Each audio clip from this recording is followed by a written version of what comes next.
Hey, ladies and gents, welcome back. This is going to be part 1 to What If Naruto Had Wood Release. Thank you guys so much for getting me to 5k subs. I was not expecting that to happen, and this is actually going to be the 5k sub special, I guess you could say. Or, you know, it's basically that. So with that being said, there's going to be no like goal in this video. It's just hope it does pretty well. And I have a Discord. I'll leave a link to that in the description. And with that being said, let's just get into the actual what if. So this what if is going to start off with Naruto being a very, very young age. It's going to involve Danzo and Orochimaru, and Naruto being turned into a military weapon by Danzo, because, you know, come on, it's Danzo we're talking about. Does that really seem beneath him, turning the Jinchuriki into a complete and utter military weapon? Like, come on, let's be honest, that's exactly what he probably wanted to do, but he never really got the opportunity to do so.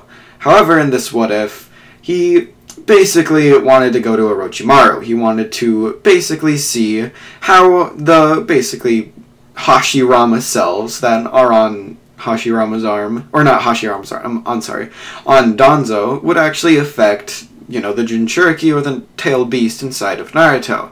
Or see if it gave him any other special abilities, making him, you know, a better asset to the Leaf Village in the future. So with Danzo bringing Naruto to Orochimaru, the experiments would begin. Naruto would get Hashirama cells, you know, because that's probably honestly the easiest way to actually, you know, get any type of wood release. And with Naruto getting this Hashirama cells, he doesn't automatically awaken wood release or anything like that. Nothing actually seems to happen at first. Danzo thinks it's a failure, and he ends up bringing Naruto back to the village, a little bit discouraged of what, you know, was happening around here. So, at this point, Naruto didn't really know what was going on. That entire time, he'd been basically completely knocked out from drugs from Orochimaru, and he didn't really realize what was happening. All he knows is that he has this weird white stuff on this weird, there's this little, black circle on his stomach, and there's this one part of it that's white. Those are obviously the Hashirama cells, and Danzo and Orochimaru wanted to put the oh my god, I cannot talk. Orochimaru and Danzo both wanted to put the Hashirama cells right onto the seal that Minato had put there. So, nothing had happened at first. Naruto goes back to the village, and he's kind of questioning why that's there, but he doesn't really think much of it. He just thinks he's got this weird scar on his stomach now. So, Naruto's life would continue as normal. He goes to Ichiraku's ramen shop, and he continues on, you know, eating his ramen. The villagers continue, you know, doing everything that they end up doing to him. And one day, while Naruto is, you know, casually walking around, something clicks inside of his head. And wood starts, basically spamming all over himself. This tree starts sprouting from the ground in every single direction. And Naruto can't control it. They're just going everywhere, and he's not able to do anything about it. And villagers all around him, and even, ninja are being, literally freaking impaled by all of this. It's it's crazy. Naruto's like, wait, what the fuck? He's literally crying at this point because he didn't really want to be seen as a monster throughout the village. But Naruto can't really do anything about it. He can't control it. Naruto's trying to control it. He's focusing. He's trying to do anything he can. Slowly, the trees start receding back into Naruto's body. And Naruto barely manages to gain a certain amount of control over the wood, and he manages to get it all back into his body, able to basically control the amount of, you know, wood around him. And he's trying to basically figure out what the hell just happened. Everybody around him is dead. There's a pool of blood basically beneath his feet, and he's like, well, what the fuck? Yeah. Basically similar to what happened to Obito, Naruto kind of just completely decimated everybody around him when he first used wood style. What's going to happen to Naruto in the future of this what if is a really good question, but, you know. So, I was about to say, so let's leave it off here as a joke, but I didn't want to. Whatever. So, Naruto basically, he's walking through the village. There's this basically pool of, or not pool, but there's this trail of blood, and that's following Naruto as he's walking. And all the villagers are watching him as he goes. There's this splatter of blood across Naruto's face, and most of his clothes are completely drenched in it. And Naruto, he's walking to the Hokage office, because the only person that he really knows that he can go to right now would be Hiruzen. But, as he's walking there, something happens to Naruto. Obviously, this wouldn't be completely unnoticed by people, and a bunch of Anbu ninja now would surround Naruto. With Naruto not really wanting to fight anymore, he simply holds his hands up in surrender. But they don't really just let him do that. He just massacred, like, a massive amount of villagers. They're not just going to let him surrender now. They start attacking Naruto.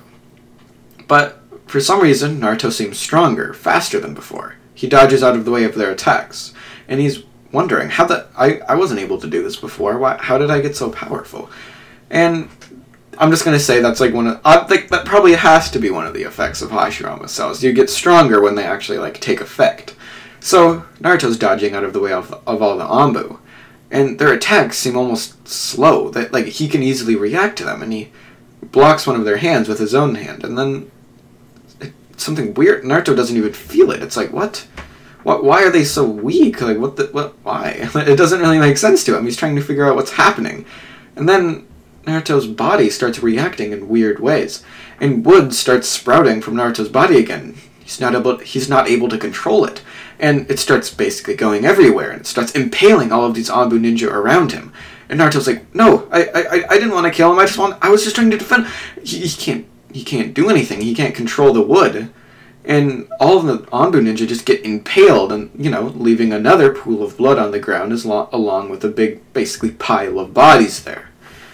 Naruto, no longer really wanting to go to the Hokage office, turns around and he runs straight out of the village. He realizes he can't go back. He doesn't have any hatred for the village in this because, he kind of just killed a bunch of their people, but he needs to figure out a way to control this weird, this awful power that he just awakened randomly. So, with that happening, Naruto leaves the village and he begins training on learning this new thing that he isn't able to control, that keeps killing people around him, and he doesn't want it to hurt anybody else, hurt any more of his friends, or, hurt his friends, I guess, in the future. So, Naruto begins training with this, and slowly but surely Naruto is able to control the wood that's basically, the wood that he can use. And the wood no longer, like, spams out and can't really, do anything about it. And Naruto decides he's going to return to the village now that he has newly found control over this power. So, as Naruto's heading back to the village, obviously, the second he walks through the gate, he gets stopped by a bunch of people. They would not just let this mass murderer of Konoha just casually walk into the village. And they stop him, and they begin basically, Naruto at this point is, like, on the verge of being classified as a rogue ninja. However, as he's walking inside of the village, he basically tells them what happened. He's like, I don't remember what happened during this. Like, he can't remember anything that happened to him from, the age of 1 to, 3. And he thinks that has something to do with the little thing that's on his chest. And they all basically, tie him up, make it so he can't move, and they bring him to the Hokage. The Hokage is looking at it, and he notices, similar to what Danzo has, eh? And he's looking at Naruto, and he's looking at his little, seal and the little, basically Hashirama cells on Naruto's stomach, and he's like, Danzo and Orochimaru seem to have part of this. So, with that happening, he tells them to untie Naruto. He's like, you have control over that power that you were using before, right? Naruto basically says, yeah, and he makes a little, sprout of wood from his hand as, kind of show of proof. Hiruzen would notice this, and he's like, wood style, eh? Interesting. Similar to basically what Danzo did. Naruto's like, yeah, or not what he did, but similar to the power that Danzo had, Hiruzen would notice this, and he's like, okay, so I have to go talk to Danzo, because, there's obviously no way that Hiruzen would be like, whatever about it, I'll just let you go back into the village, I'm not going to question anything, and nothing's going to happen, nothing's going to change. That would not happen. Naruto massacred a bunch of people, and if he was forgiven by the village, it would be at high cost of Hiruzen and Naruto together. Naruto has to figure out something to do where he can be forgiven, otherwise he's just going to have to leave the village. So, Naruto kind of returns back to the academy for a while. He continues on going there, and everybody around him, basically, nobody would actually sit next to Naruto because they were afraid of the power that he has. Simply, you know, why of course they'd be afraid by that.